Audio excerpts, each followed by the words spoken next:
இதான் என்னோட Instagram page. Follow பண்ணாதவங்க ஃபாலோ பண்ணிக்கோங்க. இந்த சேனலில் எந்த வீடியோ போட்டாலும் ஃபர்ஸ்ட் அப்டேட் இதுக்கு தான் வரும். இது நம்ம டெலகிராம் பேஜ், இதையும் ஃபாலோ பண்ணி வச்சுக்கோங்க. டெலகிராமில் ஜஸ்ட் யூஸ் பண்ணி தமிழ் அனிமே _1 போட்டிங்கன்னா சேனல் முன்னாலேயே வரும், ஜாயின் பண்ணிக்கோங்க. அப்புறம் யாரெல்லாம் இந்த சேனலை சப்ஸ்கிரைப் பண்ணலையோ சப்ஸ்கிரைப் பண்ணி வச்சுக்கோங்க. 200K சப்ஸ்கிரைபர்ஸ் இருந்தாங்களே, அதை சீக்கிரமா அச்சீவ் பண்ண பார்க்கலாம். அக்கட்சுக்கில் ஜாயின் பண்ண விரும்புகிறவங்க ஜாயின் பட்டன் ப்ரெஸ் பண்ணி 299 பே பண்ணி உள்ளே சேர்ந்துக்கலாம். அதில் உங்களுக்கான எக்ஸ்க்ளூசிவ் கண்டென்ட்ஸ் காத்திருக்கும்.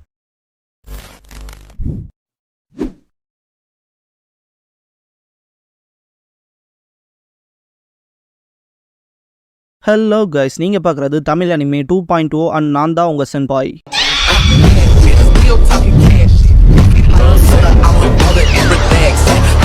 இந்த வீடியோவில் சோலோ லெவலிங்கோட சீசன் 2 எபிசோட் 4 பார்க்க போகிறோம். ஜின்வு கேட்டை விட்டு வெளியே வந்திருப்பான். எலிக்சர் ஆஃப் லைஃபுக்கு தேவையான 3 பொருளில் 2 கிடச்சிருக்கும். இன்னும் ஒன்று மட்டும்தான் பாக்கி இருக்கும். பியூரிஃபைடு டீமன் கிங்கோட பிளட். ஜின்வு மனசுக்குள்ள அதை அடைய நான் ஃபுல்லாக ப்ரிப்பேர் ஆயிருக்கணும். டீமன் கேசலுக்குள்ளே போனதுக்கு அப்புறமாவே சிக்னிஃபிகண்ட்டாக என்னோட லெவல் அதிகமாக இருக்குது. இருந்தாலும் அஃபிஷியலாக ரேங்க்லேயே இருக்கேன். தொடர்ந்து டெவலப் பண்ணணும்பா. ஜின்வு ஹை லெவல் ரைட்ஸ் கிடைக்கிறது இல்லை. அண்ட் நானும் இப்படியே விஷயங்களை மறைச்சு வச்சுட்டு இருக்க முடியாது. ஹண்டர்ஸ்க்கான ரேங்கிங்கில் ரீஎவலுவேட் பண்ணணும்பா.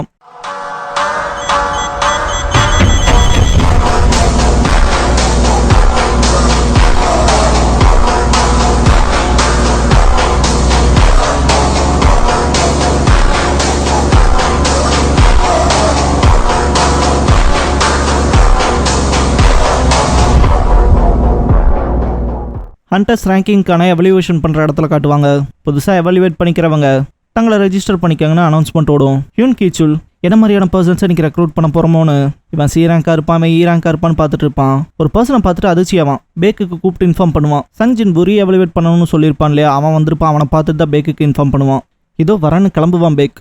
ஜின்வு அவனுக்கான ரீஎவல்யூவேஷன் நடக்கிற இடத்துல வெயிட் பண்ணுவான். அங்கே ஒரு பர்சன் நர்வஸாக இருப்பான். ஆப்போசிட்டில் இருக்கவன் அவனை காம் பண்ண ட்ரை பண்ணுவான். நர்வஸாக இருக்கவன், நான் ஹண்டர் ஆனால் தேவையான அளவுக்கு பணம் கிடைக்கும்ல, என்னை விட்டுட்டு போன என் பொண்டாட்டி குழந்தைங்க வந்துருவாங்கன்பான். ஆப்போசிட்டில் இருக்கவன், ரேங்க் வந்துட்டீனா அங்கே இருக்க கில் ஸ்டாஃப்ஸ் வந்து உன்னை ரெக்ரூட் பண்ணிக்குவாங்க, ரேங்க் இல்லாத வரைக்கும் சந்தோஷப்பட்டுக்கன்பான். ஜின்வு மனசுக்குள்ள ரேங்க் இருக்க வரைக்குமான்ட்டு சிரிப்பான். அடுத்த ஆளுன்னு கூப்பிடுவாங்க. ஜின்வு உள்ள போகவும் பேரை கேட்பாங்க. சங் ஜின்வுங்கவும் ரீஎவல்யூவேஷனுக்கானு கேட்பாங்க.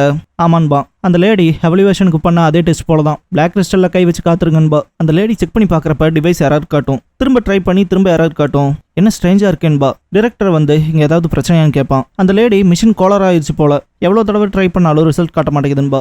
அது எப்படி அப்படி பண்ணணுன்ட்டு டிரெக்டர் அவ தரப்புக்கு செக் பண்ணி பார்ப்பாரு. பார்த்தீங்களா இப்படிதான் வருதுன்பா லேடி. டிரெக்டர் இது மெக்கானிக்கல் ஃபால்ட் இல்லை, இதனால அந்த பர்சனோட பவரை எவாலுவேட் பண்ண முடியலன்பா. என்ன சொல்றீங்கன்பா. டிரெக்டர் அந்த ஆளோட மேஜிக் பவர் மிஷினோட லிமிட்டை விட அதிகமாக இருக்குன்பான். அந்த லேடி ஷாக் ஆகும். டிரெக்டர் இவன் அஃபிஷியலா 10வது S ரேங்க் நம்ம கண்ட்ரிலன்பான். இதுக்கப்புறம் சோயன் ஜின்சூலை காட்டுவாங்க. சாய் இருக்க எறும்போட ரிசர்ச் ஒர்க் எப்படி போகுதுன்னு கேட்பான். ஜின்சூல் இன்வெஸ்டிகேஷன் டீம் இப்போ அட்டாப்சி முடிச்சிருக்காங்க. அது உடம்புல இருக்க இன்டர்னல் ஸ்ட்ரக்சர்ஸ் அப்புறம் அதோட மேஜிக் பவர் வெளிப்பாடு பழசுக்கும் இப்போ இருக்கிறதுக்குமான எஸ்டிமேஷன் பார்க்குறாங்க. ஒரு கன்க்ளூஷனுக்கு வரக்க ரொம்ப நேரம் எடுக்குன்பான். சாய் அப்படியான்ட்டு இப்போலாம் நிறைய நடக்குது, ரீசெண்டாக கூட ரெட் கேட் இன்சிடென்ட்ன்பான். ஜின்சூல் ஷாக் ஆவான். சாய் ஒயிட் டைகர் கில் மெம்பரா இல்லாத ஒருத்தனை கேட்குள்ள அனுப்பிச்சிருக்காங்க. கூடவே பாசம் கூட டிஃபீட் பண்ண விட்டுருக்காங்களே, யார் அவன் கேட்பான். ஜின்சூல் அன்னைக்கு நான் அங்கே தான் இருந்தேன், ஆனால் முடிவு வரைக்கும்லாம் இல்லை, அதனால எனக்கு தெரியாதுன்பான். சாய் அப்படியான்ட்டு ஹாலில் என்ன ரொம்ப சத்தமாக இருக்குன்பான். சாய் அங்கே பவர் அசஸ் பண்ணிட்டு இருக்காங்க. சரி நான் போய் பார்க்குறேன்ட்டு கிளம்புவான். சாய் நானும் வரேன்பான். ஜின்வு வெரி எவலுவேட் பண்ணியிருப்பாங்களே, அந்த ஒரு விஷயம் காட்டு தீ போல பரவ ஆரம்பிச்சிருக்கும். எல்லாருமே இப்படிப்பட்ட இன்சிடென்ட் 9 பேருக்கு தான் நடந்திருக்கு. அப்படி பார்த்தா இவன் நம்ம கண்ட்ரியோட 10வது S ரேங்கர்ன்பாங்க. ஜின்வு கிட்ட லைசன்ஸ்க்கான அப்டேஷனை பற்றி டைரக்டர் பேசிட்டு இருக்கப்ப ரைட் சைடில் பார்ப்பான். சுற்றி இருக்க பீப்புளெலாம் ஷாக் ஆவாங்க. ஹண்டர்ஸ் கில்டோட ரெப்ரஸன்டேட்டிவான சாய் ஜாங்கின் இங்கே வந்திருக்காருன்னு. ஜின்வு அவனை பார்த்துட்டு மனசுக்குள்ள ஃபயர் மேஜஸ்க்கு இவன் ஒரு உச்சம், என்னோட நிக்நேம் கூட இவனை சார்ந்துதான்பான். சாய் ஜின்வுவை பார்த்துட்டு மனசுக்குள்ள இவன் தான் இந்த சலசலப்புக்கு காரணமான்ட்டு தன்னை இன்ட்ரோடியூஸ் பண்ணிக்கிட்டு ஹண்டர்ஸ் கில்டை சேர்ந்துக்கிறேன்னு சொல்லி கேட்பான். எனக்கு வேலை இருக்குன்ட்டு கிளம்பிடுவான் ஜின்வு. சுற்றி இருந்த எல்லாருமே ஷாக் ஆவாங்க. சாய் ஜின்சூல் கிட்ட நான் யாருன்னு அவங்ககிட்ட சொன்னதானு கேட்பான். ஜின்சூல் ஆமாங்கவும். சாய் இதுக்கப்புறம் செல்ஃப் இம்பார்ட்டன்ஸ் கொடுக்கணும்பான். ஜின்சூல் மனசுக்குள்ள அவன் செகண்ட் அவேக்னிங் ஆயிருப்பான் போலன்னு திங்க் பண்ணுவான். சாய் ஒரு ட்ரேஸ் கூட இல்லாமல் கிளம்பியிருக்கானா, அசாசின் டைப்பாக இருப்பான் போலன்பான். பேக் இங்கே ஓடி வந்திருப்பான். ஹியூன் நடந்த விஷயங்களை சொல்லுவான். சாய் மனசுக்குள்ள பேக்கே ஒயிட் டைகர் கில்லேருந்து வெறும் இந்த எவல்யூஷன் ரூமுக்காக ஓடி வந்திருக்கானா, கண்டிப்பாக அந்த சங் ஹண்டர் கிட்ட ஏதோ ஒன்று இருக்கும். அடிச்சதுடா பிங்கோ. ரெட் கேட் இன்சிடென்ட்லையும் பாச தோக்கடிச்சது இவனாக தான் இருக்கணும்னு திங்க் பண்ணுவான். பேக் சாயை பார்த்துட்டு ஷாக் ஆவான். அவன் கிளம்பவும் மனசுக்குள்ள இவன் சங்க பற்றி தெரிஞ்சுக்கிட்டானா என்னன்னு திங்க் பண்ணுவான். ஜின்வு ஹாஸ்பிட்டலில் அவங்க அம்மா பக்கத்தில் இருப்பான். எப்போ வேணாலும் முழிச்சுக்கிறது போல தான் இருக்காங்கன்னு மனசுக்குள்ள திங்க் பண்ணிட்டு வெளியே போகிறப்ப இன்னும் கொஞ்ச நேரம் காத்திருங்கம்மான்பான். ஜின்சூல் வெளியே இருப்பான். எங்கள் கண்ணிலே மண்ணை தோவிட்டில எங்கள் டிவிஷனோட வேலையை எந்த ஹண்டரில் லாவை பிரேக் பண்ணுறானோ அவனை பிடிக்கிறதுன்பான். உங்கள் சர்வேலன்ஸில் நான்லாம் இருக்கணான்பான் ஜின்வு. ஜின்சூல் நாங்கள் உன்னை கிரிமினலாலாம் சர்வேலன்ஸ் பண்ணல, சர்வேலன்ஸ் டிவிஷன் ஹண்டர்ஸை மட்டும்தான் பார்த்துக்கும். இருந்தாலும் இந்த விஷயத்தை பொறுத்த வரைக்கும் எஸ்ராங்கர்ஸ் கிட்ட நாங்கள் ஃபேஸ் பண்ண முடியாது. உன்னை ஒருத்தர் பார்க்கணும்னு சொன்னார் ஹண்டர் சங்குன்பான். கோகன்ஹி வந்திருப்பார், ஹண்டர் அசோசியேஷனோட பிரசிடென்ட். உட்காந்து பேசுறப்ப ஃபர்ஸ்ட் கங்க்ராட்ஸ் பண்ணிட்டு ரீஎவல்யூவேஷன் பாயிண்ட்லெஸ்ஸாக போயிடுச்சுல, குறிப்பா நீ எஸ்ராங்க்ல இருக்கிறனாலன்பாரு. ஜின்பு அப்புறம் ஏன்பான். கோகன்ஹி இந்த ரீஎவல்யூஷன்ங்கிறது எங்களுக்கு ஒரு கிரேஸ் பீரியட், அது போல பண்றதால உன்ன மாதிரி டேலண்டா இருக்க பர்சன்ஸை ஃபர்ஸ்ட் நாங்கள் மீட் பண்றதுக்கான சான்ஸை செக்யூர் பண்ணி வச்சுக்கிறோமான்பாரு. வருத்தத்துக்குரிய விஷயம் என்னன்னா ஹண்டர் அசோசியேஷன் பெருசாயிட்டு இருக்கு, ஆனால் கிரேட் ஹண்டர்ஸ்னு பார்த்தா கம்மி. நிறைய ஹண்டர்ஸ் இங்கே பெரிய கில்ட்ஸில் சேரணும்னு ஆசைப்படுறாங்க, பெரிய ஸ்டேட்டஸ் அண்ட் இன்கம்காக. இதோ இங்கே இருக்கிற சீஃப் அசோசியேஷனோட டாப் எக்ஸ்பர்ட்ஸில் ஒருத்தர். ஆனால் இவனுமே ஏ ரேங்க் தான். நான் ஸ்ட்ரைட்டாக பாயிண்ட்டுக்கு வரேன், எங்களில் ஒருத்தன் ஆயிடுறியான்னு கேட்பாரு. ஜின்பு ஷாக் ஆவான். கோ முக்கியமான பொறுப்பு போட்டு தரேன் பாரு அசோசியேஷனில். ஜின்பு எதுக்குன்னு கேட்பான். கோ இப்போ கவர்மெண்ட் ஒன்றும் நம்ம கண்ட்ரியை பார்த்துக்கல, சிட்டிசன்ஸை மேஜிக் பீஸ் கிட்ட இருந்து காப்பாற்றுற ஹண்டர்ஸ் தான். அப்புறம் இந்த 5 மேஜர் கில்ஸ் தான் சென்ட்ரலில் இருக்குது. அப்புறம் இந்த 5 பெரிய திமிங்கலங்கள் தான் இங்கே பேலன்ஸை மெயின்டைன் பண்ணுறது. ஆனால் இதில் நீ ஒன்றில் சேர்ந்தாலும் இந்த பேலன்ஸுங்கிற விஷயம் உருகுலைக்கப்படும். அதனால இந்த கண்ட்ரியோட நன்மைக்காக ஹண்டரோட அசோசியேஷன் 6th பவர் ஆகணும், அதுகளை கண்ட்ரோல் பண்ணான்பாரு. ஜின்பு அதுக்கு தான் என்ன சேர சொல்கிறீங்களான்னு கேட்பான். கோ ஏன்னா அவங்கள்ட்ட ஸ்ட்ராங் பவர் இருக்குது. அப்புறம் ஒரு நாள்ட்டு வார்த்தையை முழுங்கிட்டு நீ என்ன சொல்ல வரேன்னு கேட்பாரு. ஜின்பு மனசுக்குள்ள இது ஒரு நல்ல ஆஃபர் தான். கூடவே சேர்மேன் கோ சொன்னா கவர்மெண்ட் மீடியா எதுவுமே வாயை திறக்க முடியாது. அஸ் அ ஹண்டரா ரொம்ப பவர்ஃபுல்லான ஆளு, இந்த கண்ட்ரியோட ஃபர்ஸ்ட் எஸ்ராங்கர், அதீத சக்தி கொண்டவர். அப்புறம் இவரோட 80கள்லையும் ஃபிசிக்கை பாரு, ஃப்ரண்ட் லைன்ல இல்லாதப்பவும் இவர் என் லெவலில் ஆல்மோஸ்ட்டாக மேட்ச் பண்றாரு. ஈவன் நான் லெவலப் ஆயிட்டு இருக்கும் போதுன்பான். இந்த இன்விடேஷனை ஏற்றுக்கிட்டா என் வாழ்க்கை மாறும், ஒரு புது வாழ்க்கை தொடங்கணும்னு திங்க் பண்ணுறப்ப கோ கூப்பிடுவாரு. ஜின்பு சாரி கேட்டுட்டு ஆஃபரை ரெஃப்யூஸ் பண்ணிடுவான். கோ அப்படின்னா பணத்துக்கு தான் வேலை போவையான்னு கேட்பாரு. இல்லை பேட்டலுக்குன்பான். கோ என்ன மேஜிக் பீஸோட சண்டை போட விரும்புறியான்னு கேட்பாரு. ஜின்பு ஆமாம், டஞ்சன் தான் நான் இருக்க வேண்டிய இடம்னு நம்புறேன்பான். கோக்கெல்லாம் அவ்வளோ பொறிப்பாயிரும், மனசுக்குள்ள ரொம்ப சந்தோஷப்படுவார்.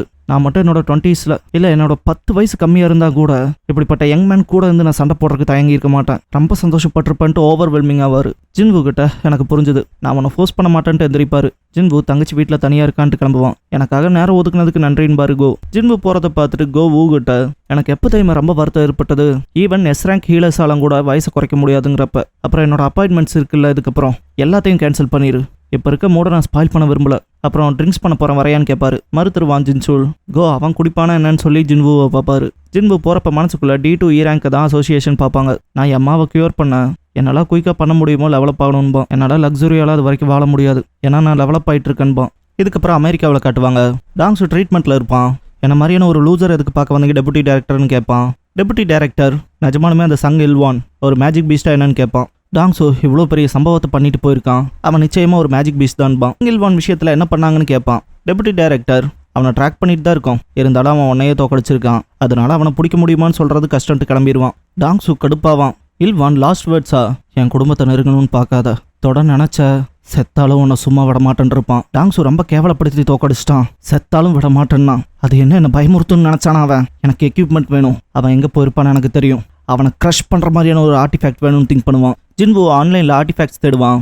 ஆர்டிஃபேக்ட்ஸுங்கிறது மனுஷங்களால் உருவாக்கப்படுறது. ஹை லெவலான எக்யூப்மெண்ட் கிராஃப்ட்மேன்ஸ்னாலேயே சாதாரணமாக கிரியேட் பண்ண முடியாது. இப்போ என்னதான் ஹண்டர்ஸ் பிளண்டிஃபுல்லாக இருந்தாலும் இந்த பொருட்களை ஆன்லைனில் தான் வாங்க முடியும் ஏலத்தில். ஏன் இது எல்லாமே இவ்வளோ எக்ஸ்பென்சிவாக இருக்குது? டீமனோட கோட்டையை நான் ஆளை கண்டிப்பாக நான் ஃபுல்லி எக்யூப்டாக இருக்கணும், ஆனால் என் பார்வையை பறிக்கிற மாதிரி எதுவும் இங்கே இல்லையன்பான். ஸ்பியர் ஆஃப் ஃபேவரிஸ் ட்ரான்ஸ்ஃபரபிள், அதனால அதை விற்க முடியுதான்னு பார்க்கலான்னு நினைப்பான். கூடவே 20 to 30% தான் இன்க்ரீஸ் ஆகுது மோஸ்ட்லி ஹையஸ்ட் லெவல் எக்யூப்மெண்ட் மார்க்கெட்டில். ஆனால் அந்த ஸ்பியரால் மேஜிக் டேமேஜ் டபுள் பண்ண முடியும், அதிக விலைக்கு போகலாம். ஆனால் என்னை போல ஒரு E ரேங்க் ஹண்டர் கிட்ட இருக்கனால இது எனக்கு எப்படி கிடச்சிருக்குன்னு சந்தேகப்படுவாங்க. இப்போ நான் A ரேங்க் கேட் போயிட்டு வந்த ரெக்கார்டு இருந்தா அதை வச்சு காரணம் சொல்லலாம். ஆனால் E ரேங்க் ஹண்டரா ஹை லெவல் ரைட் மிஷன்ஸில் கலந்துக்க முடியாதுன்பான். இப்போ தான் அவன் பார்வையில் ஒன்று படும், கில்டுக்கான ரெக்ரூட்டிங் இருக்கும். ஹண்டர் அசோசியேஷனில் இருக்க கோ ஜின்புவோட பாஸ்ட் 4 இயர்ஸோட டீட்டெயில்ஸை பார்ப்பாரு.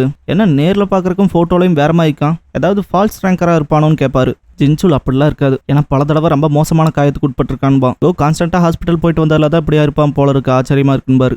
ஜின்சூல் இவன் குடும்பத்தில் இவன் அம்மாவோட நோய்க்கான எக்ஸ்பென்ஸ், இவன் தங்கச்சிக்கான டியூஷன் ஃபீஸ்லாம் வந்தான் பார்த்துக்கிறான், மொத்த குடும்பத்தையும் தாங்கி பிடிச்சிட்டு இருக்கான்பான். கோ இப்படிப்பட்ட பசங்களை எல்லாம் இந்த காலத்தில் பார்க்கறதே கஷ்டம்பாரு. ஜின்சூல் ஹண்டர் சங்க சார்ந்து இப்போ எனக்கு ஒரு செய்தி தெரிய வந்திருக்கு, ஹண்டர்ஸ் கில்ட் ரைட் மிஷன்ஸில் கலந்துருக்கான்பான். கோ அவன் என்னதான் அப்படி பேசினாலும் அது இதை காசுக்காக சைன் பண்ணியிருப்பான் போலன்பாரு. ஜின்சூல் மைனிங் டீம்ல சேர்ந்ததா சொல்லுவான். என்னது மைனிங்லையான்னு கேட்பாரு. சிரிச்சுட்டு யாரு தாண்டா இவன் பாரு. ஜின்பு ஒரு சாதாரண E ரேங்க் ஹண்டராக தான் மைனிங் டீமுக்கு போயிருப்பான். காம்பேட்டில் இருப்ப போலயே ஃபிசிக்கை பார்த்தாலே தெரியுது. உன்னை போலவே இங்கே பல பேர் இருக்காங்க சங், சேர்ந்து நம்மளோட பெஸ்ட்டை கொடுக்கலான்ட்டு போயிடுவாரு டீம் லீடர். ஜின்பு மனசுக்குள்ள ரைட் மிஷன்ஸில் குறிப்பாக ஹை லெவல் டஞ்சன்ஸை காங்கர் பண்ண டீம் ஒர்க் தான் முக்கியம். மேஜிக் பீஸை ஹண்ட் பண்ணுறதுக்கு அசால்ட் டீம்ஸ் இருப்பாங்க. மைனிங் டீம்ஸ் மான கிறிஸ்டல்ஸான மெட்டீரியல்ஸை கலெக்ட் பண்ணுவாங்க. கூடவே ரெக்கவரி டீம் மேஜிக் பீஸோட சடலங்களை கலெக்ட் பண்ணுவாங்க. இதனால மக்களுக்கு கிடைக்கிற பெனிஃபிட் ஜாஸ்தி. அப்புறம் இப்போ டஞ்சன் குள்ளைன்னு திங்க் பண்ணுறப்ப சாய் அவனோட ரைடிங் டீமோட போயிருப்பான். சாய் அவனோட ஃபயர் மேஜிக்கை வச்சு இன்ஸ்டன்ட்டா மேஜிக் பீஸை காலி பண்ணுவான். ரிவர்ட் ஆகி வர ஃபயரை டேங்கர்ஸை கூப்பிட்டு தடுக்க சொல்லுவான். சாய் ரொம்ப ஃபயரை யூஸ் பண்ணா அதுகளோட உடம்பு ரொம்ப கருகிரும். அப்புறம் எந்த பயன்பாட்டுக்கும் உள்ளாகாது. அதனால தான் கொஞ்சோண்டு கருணை காட்டியிருக்கேன். அப்புறம் வாசனைகளில் சென்சிட்டிவாக இருக்க லேடிஸ்லாம் கொஞ்சம் பார்த்து வாங்க, ஏன்னா கருகின ஸ்மெல் அஃபெக்ட் பண்ணுன்பான். ரைடிங் டீம் வெளியே வரதை பார்த்துட்டு ஜின்வு மனசுக்குள்ள பாசை தவிர எல்லாத்தையும் போட்டிருக்காங்க. நேற்று அவனை தொட்டிருந்தா அவன் ஆரம் எவ்வளோ இருக்குன்னு தெரிஞ்சிருக்கலாம். ஏரங் கேட்டுக்கு வழி நடத்தி கூட வந்தவங்க மேலே ஒரு கீரல் இல்லாமல் கூட்டிட்டு வந்திருக்கான். வதந்திகளில் சொல்லப்பட்டது போலவே இவன் தவிர்க்க முடியாதவன் போலன்னு திங்க் பண்ணுவான். ஹண்டர் கில்டோட செகண்ட் இன் கமாண்டை சேர்ந்தவருன்பாங்க மைனிங் டீம்ல இருக்கவங்க. சாஹேகின் வரதை பார்த்துட்டு ஜின்வு மனசுக்குள்ள ஹண்டர் கில்டோட வைஸ் மாஸ்டர், அப்புறம் இந்த கண்ட்ரியோட 9th ரேங்க் ஹண்டர் டான்சர் சாஹேகின் டெரிஃபைங்கா இருக்கா. இப்படிப்பட்ட ஆராவோட சில பேர் மட்டும்தான் அந்த உலகத்துல இருக்காங்கன்னு திங்க் பண்ணுவான். சாஹேயின் ஜின்வு இருக்க பக்கம் பார்த்துட்டு இப்போதானே இன்டென்ஸான ஆராவை ஃபீல் பண்ண சேர்மேன் கோ இருந்த போல ஃபீலிங் கொடுத்துச்சு. திடீர்னு காணாம போயிடுச்சுன்ட்டு ஸ்மெல் திரும்ப டிஸ்டர்ப் பண்ணவும் மூக்க பத்திட்டு போவா. எஸ்கேப் ஆன ஜின்வு மனசுக்குள்ள இவளோட உள்ளுணர்வு திறன் நினைச்சதை விட ஜாஸ்தியா இருக்குன்னு திங்க் பண்ணுவான். இதுக்கடுத்து mining team and recovery team அவங்களோட வேலையை பார்க்க ஆரம்பிச்சிருவாங்க. ஜின்வோ அதீத எனர்ஜியை ஃபீல் பண்ணுவான். வல்கனன் மீட்டர்ஸ் கிட்ட இருந்து வந்ததை விட ஜாஸ்தியா இருக்கு. இதுதான் ஏரங் கேட்ல இருக்க பாஸோட பவரா, இதை நான் பார்த்தே ஆகணுமேன்ட்டு சிரிப்பான். ஜின்வு காது படவே சில பேர் நியூவா வந்தவன் ஈரங்கராமா டீம் லீடர் என்ன நினைச்சிட்டு இருக்காருன்னு பேசுவாங்க. ஜின்வு மனசுக்குள்ள எங்க போனாலும் இதுதானான்பான். நடந்து போறப்போ ஒருத்த மேல மோதிடுவான்.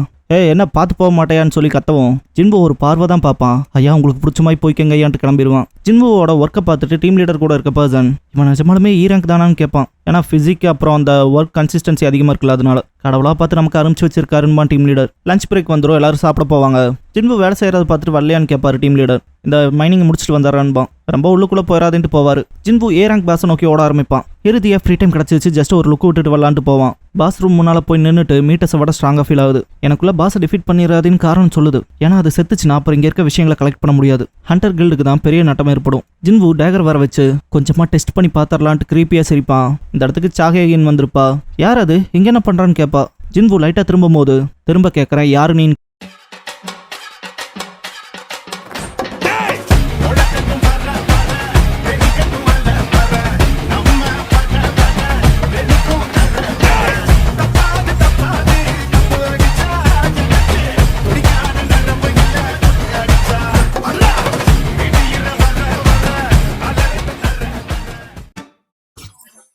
habatahi